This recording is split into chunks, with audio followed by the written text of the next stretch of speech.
Alan Johnson is a man of many talents, a man of stupendous confidence, a man who makes other men doubt whether or not they really qualify as men at all. I'm a woman. Indeed. And you're a man. Technically, But who is Alan Johnson really? Beneath the bluster and bravado, the sexual conquests and semi-incomprehensible pep talks. This is bollocks, Mark. You know the credo. Illness equals weakness. You're off the team. Is he a dashing figure cut from the same cloth as J.P. Morgan and Sir Richard Branson? Is he a Nietzschean Superman absurdly situated as a senior loan manager at a middling early 2000s credit company? Is he, as Jez once suggested, not even actually that black? No.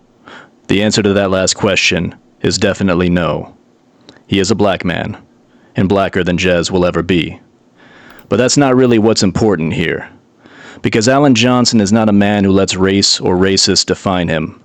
The idea that any universal force or form of social coercion might contain him, let alone the machinations of certain very weird white people, is a belief that would strike him as utterly ridiculous indeed.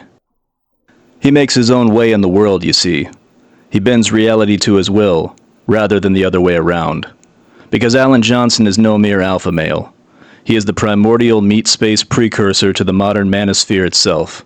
What was once satire has now become serious business, a blueprint for male behavior, a touchstone of cultural relevance. Look at the men who dominate the world of today. Politicians, influencers, pickup artists, and fitness gurus. Check their bluster, their bravado, their shameless self-promotion. Are these men in the classic sense? Do they conform to any recognizable archetype of utility, bravery, or strength of character? Of course not. This is the 21st century we're talking about. We're all about to be replaced by Boston Dynamics robots and Skynet software masquerading as AI assistants anyway. Nobody has time for human values, let alone masculine ones. It's just as Johnson said at one of his lesser employees' funerals. Look, nothing can make today all right. But maybe we can take some comfort from the brutal reality that the weak must make way for the strong. Evolution marches on. The scythe is remorseless. The lifeblood pumping through the heart of modernity is narcissistic self-importance, chest-beating tribalism, ego and money, and the golden calf we all look for in the mirror each morning. Even when we try to be mindful of others, we somehow make it about ourselves. Like Johnson mistaking Mark Corrigan's stalker tendencies for a drinking problem. Alan, I'm not an alcoholic. Sure. Sure you're not. That's what I told myself every day for 15 years. But until you face your demons and put the plug in the jug, how can I trust you to be my main man in the office, let alone Frankfurt or Aberdeen? But even these moments of near empathy are fleeting, because the most powerful impulse lying beneath this new species of Johnsonites is remorseless ambition, bigger and better and more, and zero respect for boundaries. That's a great piece of real estate you're there. A mighty fine piece of ass. What? Big Sue's? In business, Jeremy, you learn that every man has his price, and I judge yours to be £530. What? I'm not going to beat around the bush, Jeremy. I want to make you a real-life, indecent proposal. The idea that anyone or anything is off limits is a laughable conceit in the current climate. If you want it, you must pursue it. You don't have it, you must covet and compare. Your neighbor's house, his wife, his business, his car. If you're not actively working to take these things right out from under him, or stacking up enough cash to make his life look worthless by comparison, then what kind of person are you? Show me a good loser, and I'll show you a loser. Winning is what matters for the men of today, even if it comes at the cost of senseless destruction.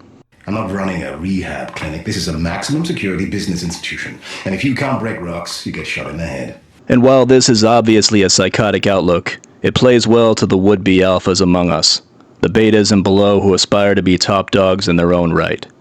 Every tyrant who's ever come to power does so on the dashed hopes and aborted dreams of lesser men beaten down by life and circumstance. They fantasize about one day making it to the top, elevating themselves to the level of Olympian gods, pole vaulting into the pantheon of truly interesting motherfuckers. These are the types who will suffer any indignity to bask in the glow of their golden idols. Are you a pathetic, worthless punk? Well, no. All right. Because I'm going to turn you down as if you were a hippie parasite. Oh, Yes. Yeah, I like it. And then I'm going to make you feel like you're a turkey fucker. Why? Because I'm the big man, and you're a shitheel, right? Brilliant. That is just so spot on. Like eunuchs gooning over porn stars on screen, or couch potatoes sat down for the big game, they get their vicarious kicks watching professionals do things they never will, telling themselves all the while that they're somehow part of the process. But the Alan Johnsons of our age know the difference. When the Ponzi scheme collapses and the economy tanks, they won't be the ones left holding the bag.